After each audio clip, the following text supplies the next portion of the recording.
Hi friends, welcome to Viju Jatus tailoring tutorial. ನಾನು ಈ ಥರದ ಒಂದು ಕಟೋರಿ ಬ್ಲೌಸನ್ನು ಸ್ಟಿಚ್ ಮಾಡಿದ್ದೆ. ಇದು ಮಲ್ಟಿ ಸ್ಯಾರಿಗೂ ನಮ್ಗೆ ಬರುತ್ತೆ ಮತ್ತು ಈ ಥರ ಸ್ಲೀವ್ನ ಇದನ್ನು ಮಾಡಿ ಡಿಸೈನ್ ಮಾಡೀನಿ. ಸ್ಲೀವ್ ಎಡ್ಜಲ್ಲಿ ಪ್ಲೀಟ್ಸನ್ನು ಇಟ್ಟು ರೆಡಿ ಮಾಡೀನಿ. ನೋಡಿರಿ, ಬ್ಯಾಕ್ ಪಾರ್ಟನ್ನು ರೆಡಿ ಮಾಡಿ ಆ ಬ್ಯಾಕ್ ಪಾರ್ಟನ್ನು ಯಾವ ರೀತಿ ರೆಡಿ ಮಾಡೋದು ಅಂತ ತೋರಿಸ್ತೀನಿ. ಇದಕ್ಕೆ ಇನ್ವಿಸಿಬಲ್ ಥ್ರೆಡ್ ಪೈಪಿಂಗನ್ನು ನಾನು ಹಚ್ಚೀನಿ. ಇನ್ವಿಸಿಬಲ್ ಥ್ರೆಡ್ ಪೈಪಿಂಗ್ ಮಾಡಬೇಕಾದ್ರೆ ನಾವು ಲೈನಿಂಗಿಗೆ ಫಸ್ಟ್ ಇನ್ವಿಸಿಬಲ್ ಥ್ರೆಡನ್ನು ಅಟ್ಯಾಚ್ ಮಾಡ್ಕೋಬೇಕು.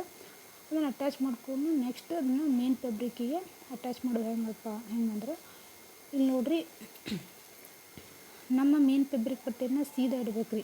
ಮೇನ್ ಫೇಸ್ ಟು ಫೇಸ್ ಅಂದ್ರೆ ಕರೆಕ್ಟ್ ಫೇಸಿಗೆ ಇಡಬೇಕು. ಇಟ್ಟು ಲೈನಿಂಗ್ ಪೀಸನ್ನು ನಾವೇನು ಇದು ಹಚ್ಚಿರ್ತೀವಲ್ಲ ರೀ ಥ್ರೆಡ್ ಪೈಪಿಂಗನ್ನು, ಅದನ್ನು ಕೆಳಗಡೆ ಹೋಗುವಾಗೆ ಮಾಡಿ ನಾನು ತೋರಿಸಿನಲ್ಲ ಈ ರೀತಿ ಇಟ್ಕೊಂಡು ಸ್ಟಿಚ್ ಮಾಡಿರಿ. ಫಸ್ಟು ನಾವೇನು ಅದನ್ನು ಥ್ರೆಡ್ ಪೈಪಿಂಗ್ ಹಚ್ಚಬೇಕಾದ್ರೆ ಸ್ಟಿಚ್ ಹಾಕಿರ್ತೀವಲ್ಲ ಅದರ ಮೇಲೇ ಸ್ಟಿಚ್ ಹಾಕ್ಕೊತ ಹೋಗಿ ಕರೆಕ್ಟಾಗಿ ಒಂದೇನು ಲೈನಿಂಗ್ ಪೀಸಿಗೆ ಎಷ್ಟು ಜಾಗ ಪ್ಲೇಸ್ ಜಾಗ ಇದು ಬಟ್ಟೆ ಬಿಟ್ಟಿರ್ತೀವಲ್ಲ ರೀ ಅಷ್ಟನ್ನು ನಾವು ಮೇನ್ ಫ್ಯಾಬ್ರಿಕ್ಕಿಗೆ ಬಟ್ಟೆ ಇಟ್ಬಿಡಬೇಕು. ಬಿಟ್ಟು ನೋಡಿರಿ ಎಲ್ಲ ಕಡೆಯೂ ಈ ರೀತಿ ಟ್ರಿಮ್ ಮಾಡಿರಿ. ಈ ರೀತಿ ನೋಡಿರಿ, ನಾವು ಯಾವ ರೀತಿ ತೋರಿಸತ್ತನ್ನ ಈ ರೀತಿ ಟ್ರಿಮ್ ಮಾಡಿ ಅರೌಂಡ್ ಎಲ್ಲ ನೆಕ್ ಸುತ್ತಲೂ ಟ್ರಿಮ್ ಮಾಡಿರಿ. ಟ್ರಿಮ್ ಮಾಡಿಕೊಂಡು ಈಗ ನೋಡಿರಿ ಕರೆಕ್ಟಾಗಿ ನಾವು ಲೈನಿಂಗ್ ಮೇಲೆ ಟರ್ನ್ ಮಾಡಿಕೊಂಡು ಲೈನಿಂಗ್ ಮೇಲೆ ಸ್ಟಿಚ್ ಹಾಕ್ಬೇಕು ರೀ. ಲೈನಿಂಗ್ ಮೇಲೆ ಸ್ಟಿಚ್ ಹಾಕಿದ್ರೆ ನಮ್ಮದು ಏನೈತೆ ಇದು ಥ್ರೆಡ್ ಪೈಪಿಂಗ್ ಮಾಡಿರ್ತೀವಲ್ಲ ಎಕ್ಯುರೇಟಾಗಿ ಕ್ಲೀನಾಗಿ ನೀಟಾಗಿ ಕಾಣಿಸ್ತೈತಿ. ನೀವು ಈ ಪ್ರೊಸೆಸನ್ನು ಫಾಲೋ ಮಾಡಿದ್ರಂದ್ರೆ ಇದು ಥ್ರೆಡ್ ಪೈಪಿಂಗ್ ಮಾಡಿದಾಗ ಭಾಳ ನೀಟಾಗಿ ಬರುತ್ತೆ ರೀ.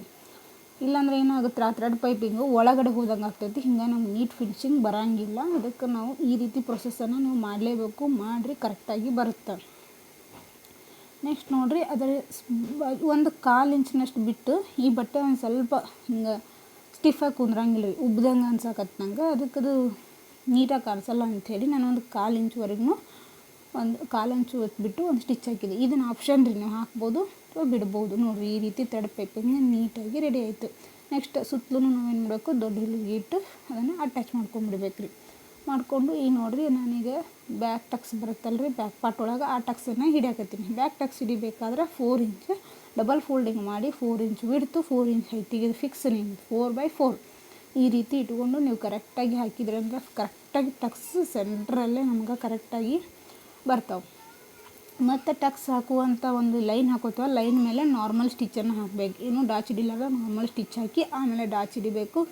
ನಮ್ಗೆ ಕರೆಕ್ಟಾಗಿ ಡಾಚ್ ಫಿನಿಶಿಂಗ್ ಬರ್ತಾವೆ. ನಾನೀಗ ತೋರಿಸ್ತೀನಿ ನೋಡಿರಿ ಡಾಚಿಂದ ಫಿನಿಶಿಂಗ್ ಎಷ್ಟು ನೀಟಾಗಿ ಕರೆಕ್ಟಾಗಿ ಬಂದೈತೆ ಅಂತಂದ್ರೆ ಒಟ್ಟು ಏನು ಉಬ್ಬ್ದಂಗೆ ಈ ರೀತಿ ಏನೂ ಆಗಂಗಿಲ್ಲ, ಕರೆಕ್ಟಾಗಿ ಬರ್ತಾವೆ ನೋಡಿರಿ. ಈಗ ನಾನು ಬ್ಯಾಕ್ ಪಾರ್ಟ್ ಒಳಗೆ ಬೆನ್ ಪಟ್ಟಿಯನ್ನು ಹಚ್ಚಕತ್ತೀನಿ. ಬೆನ್ ಪಟ್ಟಿ ಹಚ್ಬೇಕಾದ್ರೆ ನಾವು ಒಂದು 2 ಇಂಚ್ ಅಥವಾ 1.5 ಇಂಚಿನಷ್ಟು ಬಟ್ಟೆಯನ್ನು ಕಾಟನ್ ಇದು ಲೈನಿಂಗ್ ಫ್ಯಾಬ್ರಿಕನ್ನು ಕಟ್ ಮಾಡಿಕೊಂಡು ಎಡ್ಜಲ್ಲಿ ಒಂದು 1/4 ಇಂಚಿನಷ್ಟು ಇಟ್ಟು ಒಂದು ಸ್ಟಿಚ್ ಹಾಕಬೇಕು. ಸ್ಟಿಚ್ ಹಾಕಿ ಆಮೇಲೆ ಏನು ಮಾಡಬೇಕು, ಅದನ್ನು ಮೇನ್ ಬ್ಲೌಸಿಗೆ ಅಟ್ಯಾಚ್ ಮಾಡ್ಕೋಬೇಕು. ಈ ರೀತಿ ಅಟ್ಯಾಚ್ ಮಾಡಿಕೊಂಡು ನಾವು ಇಟ್ಟು ಹೊಲಿಸ್ಕೊಂಡು ಒಂದು ದೊಡ್ಡ ಹೊಲಿಗೆ ಇಟ್ಟು ಸ್ಟಿಚ್ ಹಾಕಬೇಕು. ಯಾಕೆ ದೊಡ್ಡ ಹೊಲಿಗೆ ಇಟ್ಟು ಅಂತ ಹೇಳಿದ್ರಂದ್ರೆ ನಾವಿಲ್ಲಿ ಹೆಮ್ಮಿಂಗ್ ಮಾಡಬೇಕಾಗ್ತೈತಿ. ಹೆಮ್ಮಿಂಗ್ ಮಾಡೋದನ್ನು ನಾನು ನಿಮ್ಗೆ ಆಲ್ರೆಡಿ ಹೇಳ್ಕೊಟ್ಟಿದ್ದೀನಿ. ಆ ರೀತಿ ಹೆಮ್ಮಿಂಗ್ ಮಾಡಿರಿ, ಹಿಂಗೆ ನಿಮ್ಗೆ ಕರೆಕ್ಟಾಗಿ ಬರ್ತೈತೆ. ನೋಡಿರಿ, ಇದು ಬ್ಯಾಕ್ ಪಾರ್ಟ್ ರೆಡಿ ಐತಿ. ಇಷ್ಟು ಮಾಡಿದ್ರೆ ನಮ್ಮ ಬ್ಯಾಕ್ ಪಾರ್ಟ್ ಮುಗೀತು. ನಾವು ಬ್ಲೌಸ್ ಹೊಲಿಬೇಕಾದ್ರೆ ಫಸ್ಟ್ ಬ್ಯಾಕ್ ಪಾರ್ಟನ್ನು ರೆಡಿ ಮಾಡಬೇಕು ರೀ.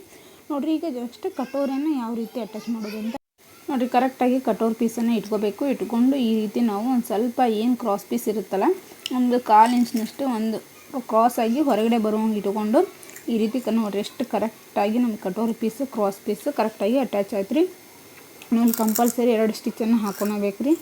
ಒಂದೇ ಸ್ಟಿಚ್ಚನ್ನು ಹಾಕಕ್ಕೆ ಹೋಗಬೇಡ್ರಿ, 2 ಸ್ಟಿಚ್ಚನ್ನು ಹಾಕಿರಿ. ಮತ್ತು ನಾನು ಎಡ್ಜಲ್ಲಿ ಸ್ವಲ್ಪ ಗುಂಜು ಬಿಸ್ತೈತೆ ಅಂಥೇಳಿ ನಾನು ಇನ್ನೊಂದು ಸ್ಟಿಚ್ ಎಡ್ಜಲ್ಲಿ ಹಾಕ್ಕೊಂಡೆ ರೀ. ಈಗ ನಾವು ಓರ್ಲಾಕ್ ಮಾಡ್ತಾರಲ್ಲ ರೀ ಎಷ್ಟು ಆ ರೀತಿ ಮಾಡೋ ಬದಲಿ ನಾನು ನಾರ್ಮಲ್ ಸ್ಟಿಚ್ಚನ್ನು ಹಾಕಿದೆ. ನೀವು ಈಸಿಯಾಗಿ ಈ ರೀತಿಯೂ ಮಾಡ್ಬೋದು.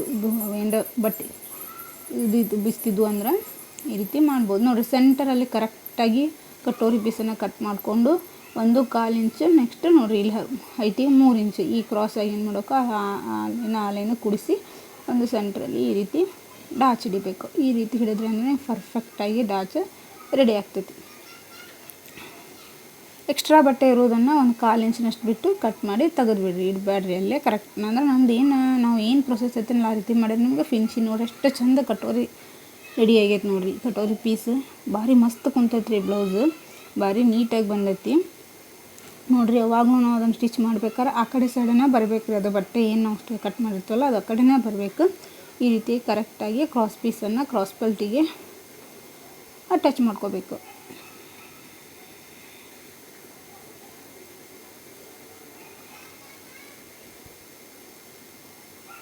ಈಗ ಅದನ್ನು ಕರೆಕ್ಟಾಗಿ ಟರ್ನ್ ಮಾಡಿಕೊಂಡು ಒಳಗಡೆ ಹಾಕಿ ನಾವು ಆ ಕ್ರಾಸ್ ಪೀಸ್ ಎಡ್ಜು ಈ ಕ್ರಾಸ್ ಪೀಸ್ ಎರಡೂ ಎಡ್ಜನ್ನು ಕರೆಕ್ಟಾಗಿ ಕುಡಿಸ್ಕೊಂಡು ಒಂದು ಸ್ಟಿಚ್ಚನ್ನು ಹಾಕಬೇಕು. ನೋಡಿರಿ ಈ ರೀತಿ ಕರೆಕ್ಟಾಗಿ ಒಂದು ಬಟ್ಟೆಯನ್ನು ಸೇರಿಸ್ಕೊಂಡು, ಬಟ್ಟೆ ಸ್ವಲ್ಪ ದಪ್ಪ ಇತ್ತು ಇದು ಅಂದರೆ ಅದು ದಪ್ಪ ಆಗಿ ಭಾಳ ಸ್ವಲ್ಪ ಒಳಗಡೆ ಬಟ್ಟೆ ಸಿಕ್ಕೊಂಡು ಜಲ್ದಿ ಹೊರಗೆ ಇದಾಗಲಿಲ್ಲ ರೀ. ಅದು ಆ್ಯಕ್ಚುಲಿ ಬರ್ತಾವ್ರಿ, ಜಸ್ಟ್ ಒಂದೊಂದು ಬಟ್ಟೆ ಸ್ವಲ್ಪ ಇದು ದಪ್ಪ ಇರೋದ್ರಿಂದ ನಂಗೆ ಜಲ್ದಿ ಹೊರಗೆ ಬರಲಿಲ್ಲ. ನೋಡಿ ಟ್ರೈ ಮಾಡಿ ತೆಗೆದು ಈ ರೀತಿ ಕರೆಕ್ಟಾಗಿ ಎರಡೂ ಕಡೆ ಎಡ್ಜಿಗೆ ಒಂದೊಂದೊಂದು ಸ್ಟಿಚ್ ಹಾಕ್ರಿ. ಈ ರೀತಿ ಮಾಡಿದ್ರಿಂದ ನಿಮ್ಮದು ಫ್ರಂಟ್ ಪಾರ್ಟಿಂದ ಕೆಲಸ ಮುಗೀತು. ಫ್ರಂಟ್ ಪಾರ್ಟ್ ಇನ್ನೊಂದು ಪಾರ್ಟನ್ನು ಸಹ ಇದೇ ರೀತಿ ಸೇಮ್ ಪ್ರೊಸೀಜರ್ ಒಳಗೆ ರೆಡಿ ಮಾಡ್ಕೊರಿ. ರೆಡಿ ಮಾಡಿಕೊಂಡು ನಾನೀಗ ಇದಕ್ಕೆ ಸ್ಟಿಚ್ ಮಾಡೋದನ್ನು ಇದು ಸ್ಲೀವ್ ಡಿಸೈನನ್ನು ಯಾವ ರೀತಿ ಮಾಡೋದು ಅಂತ ಹೇಳ್ಕೊಡಕತ್ತೀನಿ. ಸ್ಲೀವ್ ಡಿಸೈನ್ ನೋಡಿರಿ, ಈ ರೀತಿಯಾಗಿ ಒಂದು ಅರ್ಧ ಇಂಚಿಗೆ ಒಂದು ಈ ರೀತಿ ಪ್ಲೇಟ್ಸ್ ಹಿಡೀರಿ. ಕರೆಕ್ಟಾಗಿ ಅರ್ಧ ಇಂಚಿಗೆ ಒಂದು ಹಿಡಿಬೇಕು ರೀ. ಡಬಲ್ ಫೋಲ್ಡ್ ತೊಗೊಂಡಿನಿ ನಾನು. ಡಬಲ್ ಫೋಲ್ಡ್ ತೊಗೊಂಡು ಅರ್ಧ ಇಂಚಿಗೆ ಒಂದೊಂದು ಸ್ಟಿಚ್ ಹಿಡೀರಿ. ನೋಡಿರಿ ಈ ರೀತಿ ಸ್ಟಿಚ್ ಹಾಕೊಂಡು ನೋಡಿ ಇದು ರೆಡಿ ಆಯಿತು. ಈಗ ನಾವು ಏನು ಮಾಡಬೇಕು, ಲೈನಿಂಗಿಗೆ ನಾನು ಇದ್ರ ಸ್ಟಿಚ್ ಏನು ಹೊರಗಡೆ ಬರಬಾರ್ದು ಅಂತೇಳಿ ಈ ಪ್ರೊಸೀಜರ್ ಸ್ಟಾರ್ಟ್ ಮಾಡಾಕತ್ತೀನಿ. ನಾವು ಹೊರಗಡೆನೂ ಹಚ್ಬೋದು, ಸ್ಲೀವ್ ರೆಡಿ ಆದ್ಮೇಲೆ ಹಚ್ಬೋದು. ಬಟ್ ನಂಗೆ ಬೇಡ ಒಳಗಡೆ ಹೋಗ್ಬೇಕಂತೇಳಿ ಆ್ಯಕ್ಚುಲಿ ಕಸ್ಟಮೈಸ್ಡ್ ಅಂದರೆ ಇದೇ ರೀತಿನ ಮಾಡ್ರಿ ಅಂತ ನಂಗೆ ಅಡ್ವಾನ್ಸ್ ಕೊಡ್ತಿದ್ರು ಸಲುವಾಗಿ ನಾನು ಒಳಗಡೆ ಹೋಗುವಂಗೆ ಮಾಡೀನಿ. ನೋಡಿ ಇದು ಇದು ಕರೆಕ್ಟ್ ಇದ್ದದ್ದು ಕೆಳಗಡೆ ಹೋಗಿರ್ಬೇಕು ರೀ.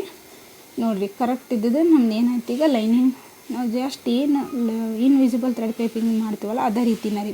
ನಾವೇನು ಅದನ್ನು ಡಿಸೈನ್ ಮಾಡಿದ್ವಲ್ಲ ಅದು ಕೆಳಗಡೆ ಒಳಗಡೆ ಹೋಗಿರಬೇಕು. ನೆಕ್ಸ್ಟು ಮೇನ್ ಫ್ಯಾಬ್ರಿಕ್ ಸೀದಾ ಇರಬೇಕು ರೀ.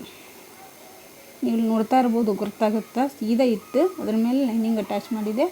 ಈಗ ಅದು ಕರೆಕ್ಟಾಗಿ ಲೈನಿಂಗ್ ಮೇಲೆ ಒಂದು ಸ್ಟಿಚ್ಚನ್ನು ಹಾಕ್ಕೊಂಡು ಈಗ ಮತ್ತೆ ಹೊಳ್ಳಿ ಮೇನ್ ಫ್ಯಾಬ್ರಿಕ್ ಮೇಲೆ ಇನ್ನೊಂದು 1/4 ಇಂಚ್ ಬಿಟ್ಟು ಒಂದು ಸ್ಟಿಚ್ಚನ್ನು ಹಾಕ್ಕೊಳಕತ್ತೀನಿ. ಈ ರೀತಿ ಮಾಡಿಕೊಂಡು ಬ್ಲೌಸ್ ಸ್ಲೀವ್ ಸುತ್ತಲೂ ಒಂದು ದೊಡ್ಡ ಹೊಲಿಗೆ ಇಟ್ಟು ಸ್ಟಿಚ್ ಹಾಕಿದ್ರೆ ಅಂದರೆ ಸ್ಲೀವ್ ರೆಡಿ ಮಾಡೋದು ಮುಗೀತು ರೀ. ನೋಡಿರಿ ಇದೇ ರೀತಿನೇ ನಾನು 2 ಸ್ಲೀವನ್ನು ರೆಡಿ ಮಾಡಿಕೊಂಡು ಈಗ ಫ್ರಂಟ್ ಪಾರ್ಟಲ್ಲಿ ಉಕ್ಕಿನ ಪಟ್ಟಿ ಮತ್ತು ರಿಂಗ್ ಪಟ್ಟಿ ಎರಡನ್ನೂ ರೆಡಿ ಮಾಡೋದನ್ನು ಹೇಳ್ಕೊಡ್ತೀನಿ ನಾನು ನಿಮಗೆ. ನೋಡಿರಿ ಈ ರೀತಿ ಉಕ್ಕಿನ ಪಟ್ಟಿ ಬರಬೇಕು, ಈ ಕಡೆ ರಿಂಗ್ ಪಟ್ಟಿ ಇರಬೇಕು. ಫಸ್ಟ್ ನಾನು ಉಕ್ಕಿನ ಪಟ್ಟಿ ಮಾಡೋದನ್ನು ತೋರಿಸ್ತೀನಿ. ಅದಕ್ಕೆ ಲೈನಿಂಗ್ ಅಷ್ಟೇ ಬೇಕಾಗ್ತೈತೆ ರೀ ಉಕ್ಕಿನ ಪಟ್ಟಿಗೆ. ಈ ರೀತಿ ಕರೆಕ್ಟಾಗಿ ಒಂದು 1.5 ಇಂಚಿನಷ್ಟು ಪಟ್ಟಿಯನ್ನು ಕಟ್ ಮಾಡಿಕೊಂಡು ಕರೆಕ್ಟಾಗಿ ಡಬಲ್ ಫೋಲ್ಡ್ ಮಾಡಿಕೊಂಡು ಒಂದು ಸ್ಟಿಚ್ ಮಾಡಿರಿ.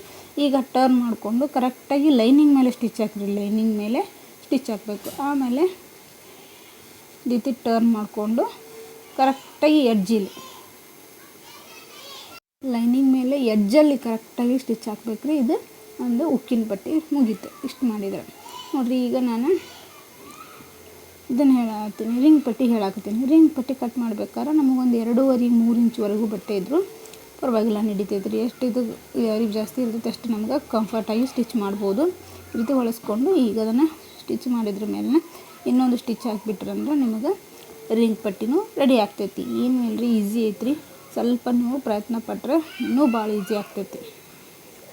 ಕರೆಕ್ಟಾಗಿ ಇನ್ನೊಂದು ಸ್ಟಿಚನ್ನು ಹಾಕ್ಕೊಂಡಂದ್ರೆ ನೀವು ಅದೇ ಲೈನ್ ಒಳಗೆ ನಾವೇನು ಮಾಡ್ಬೋದು, ರಿಂಗ್ಸನ್ನು ಮಾಡೋಕೆ ಈಸಿ ಆಗುತ್ತೆ ಅಂತ ನಾನು ಅದರಲ್ಲಿ ಇರುವಂಥ ಒಂದು ರಿಂಗ್ ಪಟ್ಟಿ ಮತ್ತು ಉಕ್ಕಿನ ಪಟ್ಟಿ ಹಚ್ಚೋದು ಮುಗೀತು ನೋಡಿರಿ. ಇಷ್ಟೆಲ್ಲ ಮಾಡ್ಕೊಂಡ್ಮೇಲೆ ನಾವು ಕರೆಕ್ಟಾಗಿ ನೆಕ್ ಎಷ್ಟೈತಲ್ಲ ನಮ್ಮದು ಬ್ಲೌಸ್ ರೆಡಿ ಏನು ಕೊಟ್ಟಿರ್ತಾರಲ್ಲ ಅವ್ರ ಮೆಜರ್ಮೆಂಟಿಗೆ ಅದನ್ನ ಇಟ್ಟು ಕರೆಕ್ಟಾಗಿ ನಾವು ರೌಂಡ್ ಶೇಪ್ ಒಳಗೆ ಮಾರ್ಕ್ ಮಾಡಿಕೊಂಡು ಈಗ ಮಾಡಬೇಕು. ನಾವೀಗ ಕಟ್ಟಿಂಗ್ದೊಳಗೆ ಒಂದು ಅರ್ಧ ಇಂಚ್ ಮೇಲೆ ತೊಗೊಂಡಿರ್ತೀವಿ ರೀ.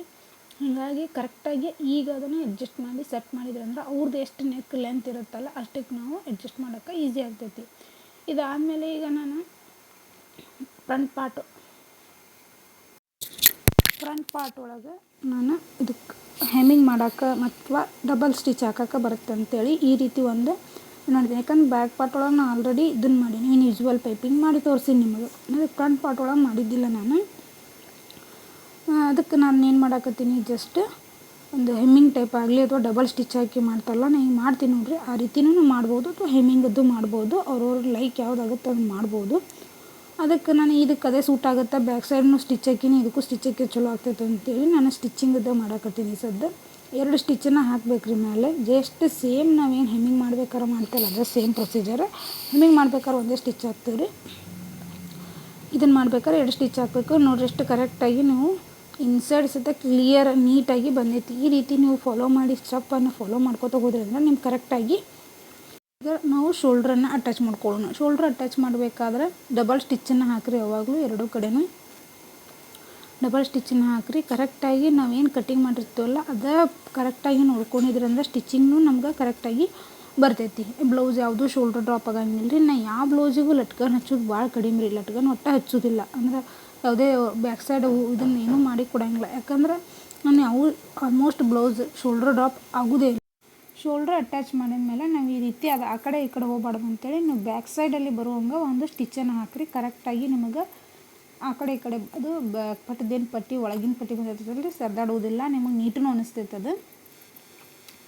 ಈಗ ಏನು ಮಾಡಬೇಕು, ಫ್ರಂಟ್ ಪಾರ್ಟನ್ನು ಬ್ಯಾಕ್ ಪಾರ್ಟನ್ನು ಕರೆಕ್ಟಾಗಿ 4 ಫೋಲ್ಡಿಂಗ್ದೊಳಗೆ ಈ ರೀತಿ ಮಡಚ್ಕೋಬೇಕು. ಮಡಚ್ಕೊಂಡು ಅವ್ರ ಬ್ಲೌಸನ್ನು ಕರೆಕ್ಟಾಗಿ ಇಟ್ಟು ನೋಡಬೇಕು. ನೋಡಿರಿ ಅವ್ರದಕ್ಕೆ ಎಷ್ಟು ಐತಲ್ಲ ಅಲ್ಲಿ ನಾವು ಮಾರ್ಕ್ ಹಾಕ್ಕೊಂಡು ಈ ರೀತಿ ಟ್ರಿಮ್ ಮಾಡಬೇಕು. ನಾವು ಭಾಳ ಮೇಲಿನ ತನಕ ಹೋಗಬಾರ್ದ್ರಿ, ಜಸ್ಟ್ ತೆಳಗೆ ಟ್ರಿಮ್ ಮಾಡ್ಬೇಕು. ನಾವು ಯಾವ ರೀತಿ ಮಾಡಿದ್ನಲ್ಲ ಆ ರೀತಿ ಟ್ರಿಮ್ ಮಾಡಿರಿ. ಪೂರ್ತಿ ನಾವು ಆರ್ಮೋಲ್ ಶೇಪ್ ತೆಗೆದಿರ್ತೀವಲ್ಲ ಅಲ್ಲಿ ತನಕ ಏನು ಮಾಡೋಕ್ಕೆ ಹೋಗ್ಬಾರ್ದು. ಅಂದರೆ ಯಾಕಂದ್ರೆ ನಮ್ಮ ಆರ್ಮೋಲ್ ಶೇಪಿಂದ ಎಲ್ಲ ಕರೆಕ್ಟಾಗಿ ಮೆಜರ್ಮೆಂಟ್ ಚೇಂಜ್ ಆಗಿಬಿಡ್ತೈತಿ, ಮತ್ತು ಅಲ್ಲೇ ನಮ್ಗೆ ಆರ್ಮೋಲ್ ವಿಂಕಲ್ಸ್ ಬರೋ ಚಾನ್ಸ್ ಇರ್ತೈತಿ. ಈ ರೀತಿ ಕರೆಕ್ಟಾಗಿ ಎಲ್ಲ ಸೆಟ್ ಮಾಡಿಕೊಂಡು ಸ್ಲೀವ್ ಹಚ್ಚಬೇಕು. ಹಾಗೆ ಸ್ಲೀವ್ ಹಚ್ಚಿದ್ರೆ ಅಂದ್ರೆ ನಿಮ್ಗೆ ಫಿಟ್ಟಿಂಗ್ ಮಾಡೋದು ಮುಂದೆ ಹೆಚ್ಚು ಕಮ್ಮಿ ಬರ್ತೈತಿ. ಸ್ಲೀವ್ ಅಟ್ಯಾಚ್ ಮಾಡಿದ್ರಿ ಅಂದ್ರೆ ನಿಮಗೆ ನೋಡಿ, ಸ್ಲೀವ್ ಅಟ್ಯಾಚ್ ಮಾಡೋದು ಮುಂದೆ ನಾವು ಸೆಂಟ್ರಿಂದ ಅಟ್ಯಾಚ್ ಮಾಡಿದ್ರಿ ಅಂದ್ರೆ ಸೆಂಟ್ರಲ್ಲಿ ಅಟ್ಯಾಚ್ ಮಾಡಿದ್ರೆ ಈ ರೀತಿ ಸ್ಲೀವನ್ನು ಅಟ್ಯಾಚ್ ಮಾಡ್ಕೋಬೇಕು. ಸೆಂಟ್ರಲ್ಲಿ ನಾವು ಒಂದು ಗುಂಪಿನ ಹಾಕೋಬೇಕು. ಅದನ್ನು ಕರೆಕ್ಟಾಗಿ ಒಂದು ಸೈಡಿಂದ ಸ್ಟಿಚ್ ಮಾಡ್ಕೊತ ಹೋಗ್ಬೇಕ್ರಿ. ಈಗ ನೋಡಿ ನಾನು ತೋರಿಸಾತೀನಲ್ಲ, ಈ ರೀತಿ ಒಂದೇ ಸೈಡಿಂದ ಬಂದು ಕರೆಕ್ಟಾಗಿ ನಮ್ಮ ಬ್ಲೌಸ್ ಪಾರ್ಟಿಂದ ಮತ್ತು ಸ್ಲೀವ್ ಎಡ್ಜನ್ನು ಎರಡನ್ನು ಕರೆಕ್ಟಾಗಿ ಜೋಡಿಸ್ಕೊತ ಯಾವುದೋ ಬಟ್ಟೆನ ಜಗ್ಲಾರ್ದನ ಸ್ಟಿಚ್ ಮಾಡ್ಕೊತ ಬರ್ರಿ. ಬಟ್ಟೆ ಜಗ್ಗಿದ್ರಿಂದ ನಿಮ್ಮ ಸ್ಲೀವ್ ಫಿಟ್ಟಿಂಗ್ ಕರೆಕ್ಟಾಗಿ ಕುಂದಂಗಿಲ್ಲ. ಯಾವುದೇ ಬಟ್ಟೆನೂ ಜಗ್ಬೇಡ್ರಿ. ನಾರ್ಮಲಾಗಿ ಯಾವ ರೀತಿ ಯಾವ ಬಟ್ಟೆ ಏನೈತಲ್ಲ ಕರೆಕ್ಟಾಗಿ ಎಡ್ಜಿಗೆ ಜೋಡಿಸ್ಕೊತ ಬರ್ರಿ. ನಾವಿಲ್ಲಿ ಸಹ 2 ಸ್ಟಿಚ್ಚನ್ನು ಹಾಕಬೇಕಾಗತ್ತೆ. ಹಾಕಿ ನಿಮ್ದೀಗ ಬ್ಲೌಸು ಫೈನಲ್ ಫಿನಿಶಿಂಗಿಗೆ ಬಂತು ನೋಡಿರಿ. ಇಷ್ಟು ಮಾಡಿದ್ರೆ ನಮಗೆ ಫೈನಲ್ ಫಿನಿಶಿಂಗ್ ಆದಂಗೆ. ನಮ್ಮದು ಪೈಪಿಂಗ್ ಆಯಿತು, ಬ್ಲೌಸ್ ಫಿಟ್ಟಿಂಗ್ ಆಯಿತು. ಈ ರೀತಿಯಾಗಿ ನಾವು ಸ್ಟೆಪ್ 5ಕ್ಕೆ ಬಂದೀವಿ. ಈಗ ಯಾವ ರೀತಿ ನೋಡಿರಿ, ನಾನು ಫೈನಲಾಗಿ ನಿಮ್ಮ ಬ್ಲೌಸ್ ಫಿಟ್ಟಿಂಗ್ ಯಾವ ರೀತಿ ಮಾಡೋದು ಅಂತ ಹೇಳ್ಕೊಡ್ತೀನಿ ನೋಡಿರಿ. ಕರೆಕ್ಟಾಗಿ ಬ್ಲೌಸ್ ಎಷ್ಟು ಕರೆಕ್ಟಾಗಿ ಬಂದೈತೆ ನೋಡಿರಿ. ಈಗ ಇದನ್ನು ನಾವು ಫಿಟ್ಟಿಂಗ್ ಮಾಡೋದನ್ನು ಹೇಳ್ಕೊಡ್ತೀನಿ. ಫಿಟ್ಟಿಂಗ್ ಮಾಡೋದು ಹೇಳಬೇಕಾದ್ರೆ ನಾನು ಫಸ್ಟ್ ನಿಮಗೆ ಇದು ಬಟ್ಟೆ ಸುಕ್ಕು ಆದಿದ್ದು ಬಿಚ್ಚಬಾರ್ದು. ನಿಮಗೆ ವಿದೌಟ್ ಲೆಸ್ ಕಾಸ್ಟ್ ಒಳಗೆ ಯಾವ ರೀತಿ ನೀವು ಸೈಡ್ ಫಿಟ್ಟಿಂಗ್ ಮಾಡಬೇಕಾದ್ರೆ ಏನು, ಈಗ ಬಟ್ಟೆ ಸುಕ್ಕು ಬಿಚ್ಚಬೇಕಂದ್ರೆ ಅದಕ್ಕೊಂದು ಇದನ್ನು ಹಾಕಿರ್ತಾರೆ, ಓರ್ಲಾಕ್ ಹಾಕಿರ್ತಾರೆ. ಈ ರೀತಿ ನಮಗೆ ಮೆಷಿನ್ ಇಲ್ಲ ನನ್ನ ಕಡೆ. ನೀವು ಇಲ್ಲ ಅಂತೇಳಿ ಅದ್ರ ಸಲುವಾಗಿ ಇದನ್ನು ಮಾಡೋದಕ್ಕಿಂತ ಈ ರೀತಿ ನೀವು ಸಿಂಪಲ್ ಮೆಥಡೊಳಗೆ ಲೆಸ್ ಕಾಸ್ಟ್ ಒಳಗೆ ಈ ರೀತಿ ಮಾಡ್ಬೋದು ನೋಡಿರಿ. ಕರೆಕ್ಟಾಗಿ ಅದನ್ನು ನಾನು ಎಡ್ಜಲ್ಲಿ ಸೀದಾ ಬ್ಲೌಸನ್ನು ಇಟ್ಟು ಕರೆಕ್ಟ್ ಬ್ಲೌಸನ್ನು ಇಟ್ಟು ಒಂದು ಎಡ್ಜಲ್ಲಿ ಸ್ಟಿಚ್ ಹಾಕಿದೆ. ನೆಕ್ಸ್ಟು ಹೊಲಿಸ್ಕೊಂಡು ಮತ್ತೆ ಒಂದು ಎಡ್ಜಲ್ಲಿ ಸ್ಟಿಚ್ ಹಾಕತ್ತೀನಿ. ಈ ರೀತಿಯಾಗಿ ಕರೆಕ್ಟಾಗಿ ಸ್ಟಿಚ್ ಹಾಕಿಕೊಂಡು ಈಗ ನೋಡಿರಿ, ಈಗ ಇದನ್ನು ನಾನು ಫಿನಿಶಿಂಗ್ ಮಾಡೋದನ್ನು ಹೇಳ್ಕೊಡ್ತೀನಿ. ಫಿನಿಶಿಂಗ್ ಮಾಡೋದು ನೋಡಿರಿ, ಅವ್ರದ್ದು ರೆಡಿ ಬ್ಲೌಸ್ ಏನಿರುತ್ತಲ್ಲ ಅದನ್ನು ಕರೆಕ್ಟಾಗಿ ವೇಸ್ಟ್ ಪಾರ್ಟನ್ನು 4 ಪಾರ್ಟಾಗಿ ಕರೆಕ್ಟಾಗಿ ಮಡಚ್ಕೊಟ್ಟು ಅದನ್ನು ಏನೈತೆ ನೋಡಿ ನಿಮ್ಮ ಬ್ಲೌಸ್ ಏನು ಸ್ಟಿಚ್ ಮಾಡಿರಲ್ಲ ಅದ್ರ ಮೇಲೆ ಇಡ್ರಿ. ಈ ಕಡೆ ಇದು ರಿಂಗ್ ಪಟ್ಟಿ ಐತಲ್ಲ, ರಿಂಗ್ ಪಟ್ಟಿ ಸ್ಪೇಸನ್ನು ಬಿಡಬೇಕಾಗ್ತೈತಿ. ಬಿಟ್ಟು ನಾವು ಮೆಜರ್ಮೆಂಟ್ ತೊಗೋಬೇಕಾಗ್ತೈತಿ ನೋಡಿರಿ. ಆರ್ಮೋಲ್ ಕರೆಕ್ಟ್ ಅವ್ರದ್ದು ಎಷ್ಟೈತಲ್ಲ ಅಷ್ಟನ್ನು ನಮ್ಮ ಬ್ಲೌಸ್ನ ಇಟ್ಟು ಕರೆಕ್ಟಾಗಿ ಇಟ್ಟು ಮಾರ್ಕ್ ಹಾಕ್ರಿ. ಜಗ್ಗಕ್ಕೆ ಹೋಗ್ಬೇಡ್ರಿ. ಜಗ್ಗಿರಿ ಎರಡೂ ಬಟ್ಟೆನೂ ಜಗ್ಗಿ ಸ್ಟಿಚ್ ಬಿಡಿರಿ. ಇಲ್ಲಾಂದ್ರೆ ಎರಡೂ ಬಟ್ಟೆನೂ ಫ್ರೀಯಾಗಿ ಬಿಟ್ಟು ಮಾರ್ಕ್ ಹಾಕ್ರಿ. ನೋಡಿರಿ ಕರೆಕ್ಟಾಗಿ 3 ಪಾಯಿಂಟು ನಿಮ್ಗೆ ಸಿಕ್ಕು. 3 ಪಾಯಿಂಟ್ ಮೇನ್ ಫಿಟ್ಟಿಂಗ್ ಮಾಡೋ ಹೊತ್ನಾಗ ಕರೆಕ್ಟಾಗಿ 3 ಪಾಯಿಂಟನ್ನು ಇಟ್ಕೊಂಡು ಈ ರೀತಿ ಒಂದು ಸ್ಟ್ರೇಟಾಗಿ ಎಷ್ಟು ಕರೆಕ್ಟಾಗಿ ಪರ್ಫೆಕ್ಟಾಗಿ ಸ್ಟ್ರೇಟಾಗಿ ಸ್ಟಿಚ್ ಬಂದಿತ್ತು ನೋಡಿರಿ. ಈ ಸ್ಟಿಚ್ ಆದಮೇಲೆ ನಾನು ನಿಮಗೆ ತೋರಿಸ್ತೀನಿ ರೀ. ಇದೇ ರೀತಿನ 4 ಸ್ಟಿಚ್ ಹಾಕಿರಿ. ಹಾಕಿದ ಕೂಡ ನೋಡಿರಿ, ನಾನು ನಿಮಗೆ ಆರ್ಮೋಲ್ ಫಿಟ್ಟಿಂಗದು ಹಾಕೋದನ್ನು ತೋರಿಸಿದೆ. ಆರ್ಮೋಲ್ ಮೆಜರ್ಮೆಂಟನ್ನು ಹಿಡಿದು ನೀವು ಫಿಟ್ಟಿಂಗ್ ಮಾಡೋದನ್ನು ತೋರಿಸಿದೆ. ಅವ್ರದ್ದು ಚೆಸ್ಟ್ ಸೈಜಕ್ಕೆ ಕರೆಕ್ಟಾಗಿ ಕಂಪೇರ್ ಮಾಡಿ ನೋಡ್ತೀನಿ. ಈಗ ಎಷ್ಟು ಪರ್ಫೆಕ್ಟಾಗಿ ಬಂದೈತೆ ಅಂದ್ರೆ ಅಷ್ಟು ಪರ್ಫೆಕ್ಟಾಗಿ ಬಂದೈತಿ. ನಾ ಹೇಳುವಂಥ ಟಿಪ್ಸನ್ನು ನೀವು ಫಾಲೋ ಮಾಡಿದ್ದೆ ಅಂದ್ರೆ ಕರೆಕ್ಟಾಗಿ ನೀವು ಬ್ಲೌಸನ್ನು ಪರ್ಫೆಕ್ಟಾಗಿ ಹೊಲಿಬೋದು. ಈ ರೀತಿ ಪರ್ಫೆಕ್ಟಾಗಿ ಬಂತಪ್ಪ ಅಂತಂದರೆ ಯಾವುದೇ ಆರ್ಮೋಲ್ ರಿಂಕಲ್ಸ್ ನಿಮ್ಮ ಬ್ಲೌಸಲ್ಲಿ ಬರುವುದಿಲ್ಲ. ಅದ್ರ ಸಲುವಾಗಿ ನಾನು ನಿಮಗೆ ಹೇಳಕತ್ತೀನಿ. ಕರೆಕ್ಟಾಗಿ ಅವ್ರದ್ದು ಬ್ಲೌಸ್ ರೆಡಿ ಆಯ್ತು ನೋಡಿರಿ. Thank you friends. Subscribe please.